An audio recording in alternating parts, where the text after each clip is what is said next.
Hoy vengo a hablaros de Ubuntu 20.04, la última versión LTS de Ubuntu que demuestra que Ubuntu no estaba muerta, ¿eh? Había muchas críticas por parte de la comunidad, por parte de todo el mundo, de que Ubuntu no aportaba nada nuevo, Ubuntu, bueno, ya digamos que estaba muerta y bueno, esta es una grandísima versión, no solo para escritorio, sino que también para nuestra Raspberry y nuestra placa con arquitectura ARM, que es un poco lo que vengo a explicar en el podcast. Pero antes de introducirme en el tema de la experiencia de instalación y demás, voy a hablaros del escritorio, muy breve.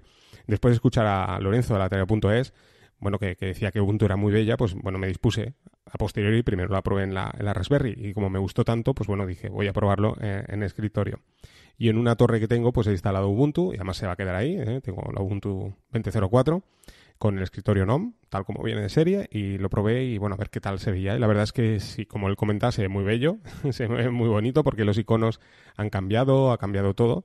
Y luego también me gustó mucho el tema oscuro. En su día, la página web que tengo del blog de YouGeek, la hice en color blanco, buscando un poco la estética esta, un poco Instapaper o Medium, ¿de acuerdo? Fondo blanco, letras negro y Víctor HCK pues me comentó que le quemaba mucho la vista. Imagino que tiene un monitor muy grande y lo entiendo, porque yo ahora tengo uno grande y verdaderamente el hecho de que sea el fondo tan blanco, pues te quema la vista. Me decía, ostras, me quema la vista. ¿Cómo tienes la página tan blanca? Entonces dije, voy a poner un tema oscuro, ¿no? Y él me recomendó precisamente una línea abierta en Firefox donde explicaban cómo habilitar el modo oscuro en tu página web para navegadores que tengan esta opción.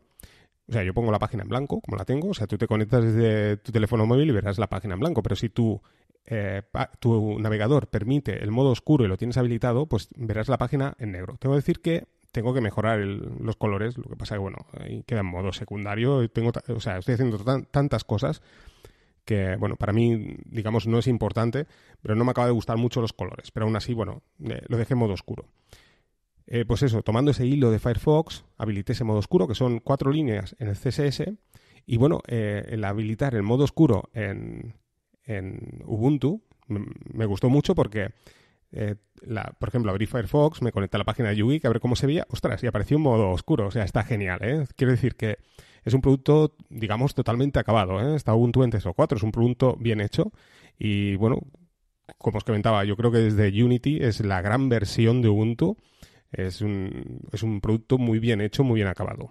Una versión que tendremos soporte durante 5 años, es una versión LTS, y en nuestra Raspberry y placa con arquitectura ARM, si utilizamos este sistema operativo, pues tendremos un soporte de 3 años, ¿de acuerdo? O sea que luego cuando salga la siguiente LTS, pues bueno, nos tocará reinstalar, si queremos tener nuestros paquetes actualizados.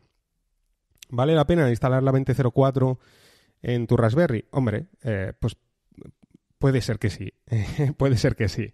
Hace muy poco os hablé de cómo instalar WireGuard en tu Raspberry con Raspbian. Y bueno, uno de los defectos que tiene el hecho de instalarlo es que, claro, no está disponible en los paquetes oficiales.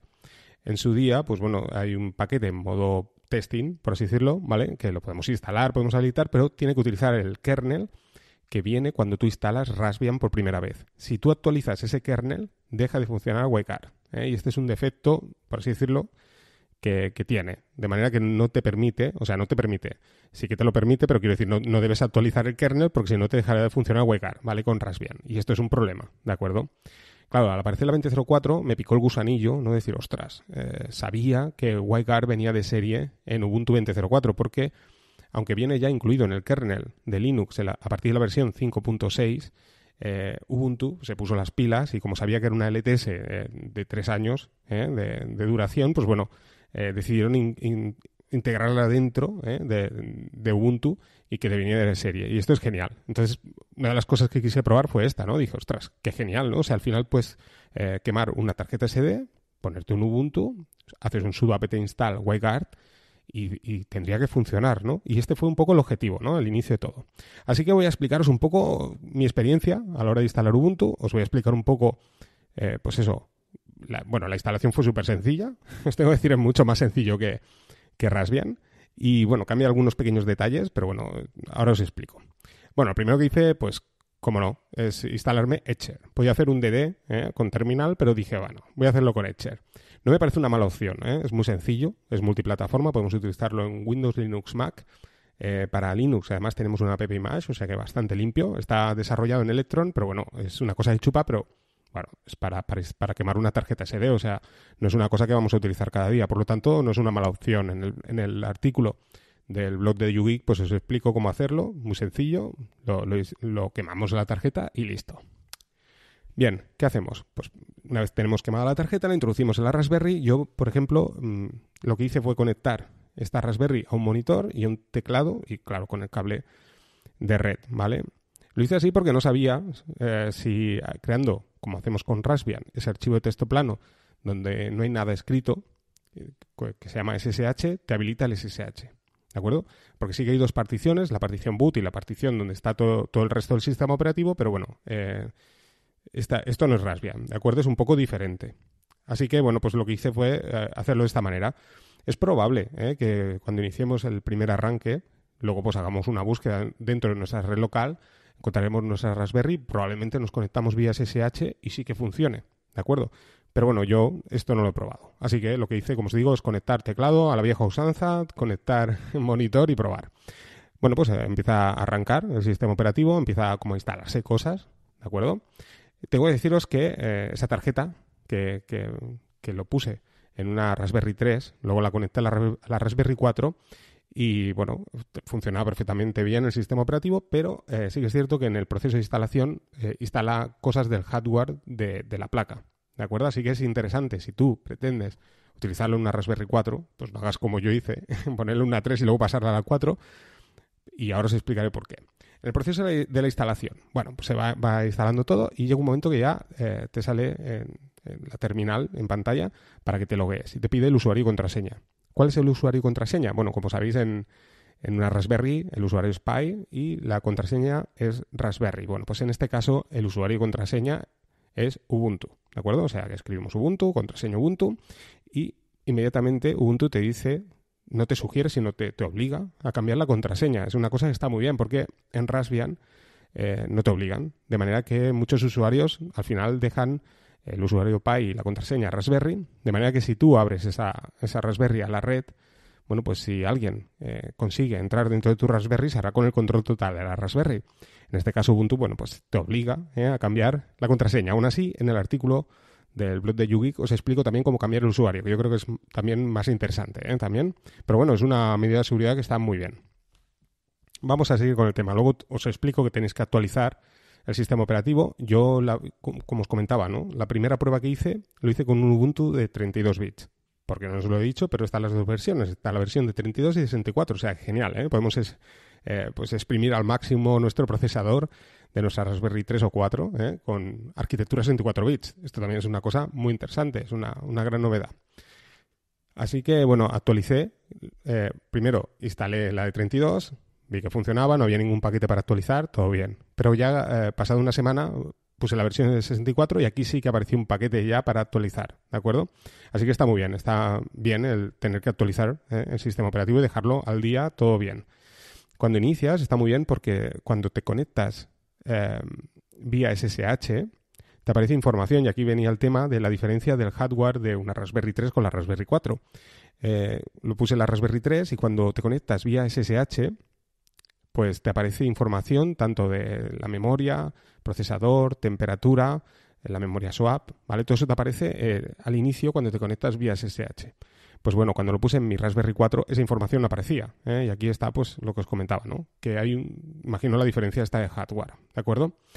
No os lo he comentado, pero cuando pones la contraseña, tu contraseña personal, cuando te obliga Ubuntu a cambiar la contraseña, bueno, se instala como la key de SSH. Lo veía así un poco por encima porque estaba haciendo otra cosa, pero quiero decir que, por eso, no estoy del todo seguro que si tú inicias tu Raspberry sin monitor, te podrás conectar luego remotamente poniendo, que podría ser que sí, poniendo el usuario y contraseña Ubuntu, pues bueno, te conectarías y remotamente ya te pediría cambiar la contraseña, ¿de acuerdo?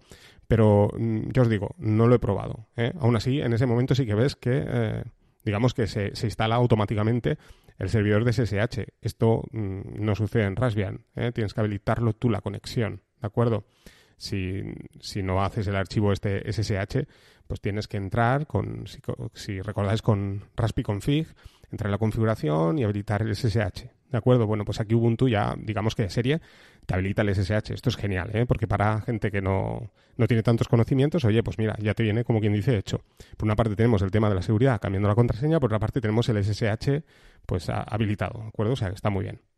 Más cosas. Bueno, pues ¿qué hice? Hice un IPA, ¿vale? Para saber mi IP, y aquí ya si me conecté remotamente desde otro PC, remotamente me conecté vía SSH, y aquí ya desconecté monitor, desconecté teclado, desconecté, bueno, menos el cable RL, lo desconecté todo, ¿de acuerdo? Más cosas. Bueno, pues como os decía, lo que hice fue cambiar el usuario para no utilizar Ubuntu. Y una de las primeras cosas que miré, una de las cosas también que me picaba mucho la atención, digo, oye, había escuchado mucho de que Ubuntu nos iba a meter con calzador Snap a saco en esta versión 20.04, ¿no? Entonces dije, oye, aquí esto tiene que venir instalado por defecto, ¿no? Miré y efectivamente, Snap está corriendo por defecto en la 20.04 para Raspberry. ¿Esto qué quiere decir? Bueno, que podemos instalar un montón de servicios de un modo muy sencillo. Por ejemplo, podemos instalar Nextcloud, podemos instalar Rocket Chat, este servidor tipo parecido a Slack, que es muy complejo de instalar y, bueno, con la paquetería Snap es tan solo una línea de terminal. Podemos instalar Plex, que también lo tenemos en los paquetes Snap, Subsonic, OpenHub, Homebridge, OpenVPN, un servidor de Minecraft. Todo esto lo podéis encontrar en el artículo del blog de YouGeek, donde os explico cómo hacerlo con una única línea de terminal. O sea, está genial, ¿eh? Hablábamos de los NAS, ¿eh? Oye, que los NAS son muy sencillos. Oye, de momento lo único que has tenido que hacer es quemar una tarjeta SD, conectar el cable de red, poner tu contraseña, ¿de acuerdo? Y con una línea de terminal ya tienes un Plex montado. O sea, que, bueno, cuidadito, que como os dije en su día, la paquetería Snap tampoco está tan mal. De todas maneras, hay gente que odia Snap. Esto es inevitable. Así que en este mismo artículo os explico al final cómo desinstalar Snap si no te gusta. Yo lo he dejado corriendo. No lo estoy utilizando, no estoy utilizando ningún paquete Snap. Y bueno, ahora os explicaré en la segunda parte, porque ahora os voy a explicar cómo instalar Docker. Un Docker que viene por defecto también. Los paquetes los podemos encontrar en los repositorios de Ubuntu, no tenemos que hacer nada extraño. Lo instalamos, yo lo instalé, perfecto. O sea, muy bien, ¿eh? La última versión de Docker, ahí funcionando. ¿Qué instalé? Bueno, instalé Jellyfin. En su día, cuando apareció Jellyfin, las primeras versiones, tenía la Raspberry 3, todavía no tenía la 4, y la verdad es que era muy pesado Jellyfin. Bueno, pues me ha sorprendido bastante. Con esta versión de Ubuntu funciona perfectamente bien. O sea, funciona muy, muy bien. Si vosotros me preguntáis, oye, tengo una Raspberry 3, ¿puedo hacer funcionar Jellyfin? Pues sí, funciona, ¿de acuerdo? O sea, que está muy bien. Y bueno, pues tengo Jellyfin montado. He montado Portainer, Bitwarden, he montado también un servidor de Git, que es Ghost, y todo esto me está consumiendo en torno a los 570 megas de RAM, ¿de acuerdo? Ya os digo, en segundo plano también está corriendo Snap, pero bueno, no tengo ningún paquete, ¿de acuerdo? Así que muy bien por Ubuntu, que ya os digo, muy sencillo, la instalación de Docker funcionando y genial. Y ahora vamos ahí al plato fuerte, WireGuard, ¿no? Bueno, WireGuard está en los repositorios. ¿Funcionará? Pues sí. Bueno, sudo apt install WireGuard y ya tenemos WireGuard instalado. Yo, como si recordáis, os hablé de WGC, ese script que creé para crear el archivo de configuración del servidor y de los clientes.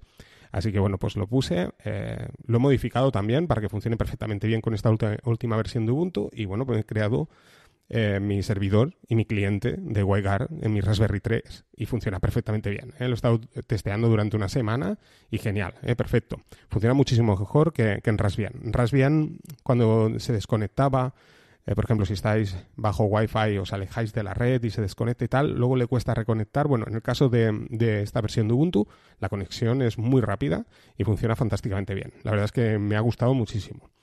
Luego, o sea, que es un motivo interesante lo que os decía, ¿no? Si tenéis una Raspberry en un cajón, oye, pues mira, pues sí, en este caso no os gastaríais nada, pero quiero decir, si compráis, por ejemplo, la Raspberry 4 con 2 GB de RAM por $35 y os montáis un WireGuard, ¿vale? Con el paquete a la última, desde los repositorios oficiales de Ubuntu, que, como os digo, quemar tarjeta SD, arrancar y sudo apt install WireGuard y, bueno, tenéis montado el servidor. Es genial, fuera complicaciones.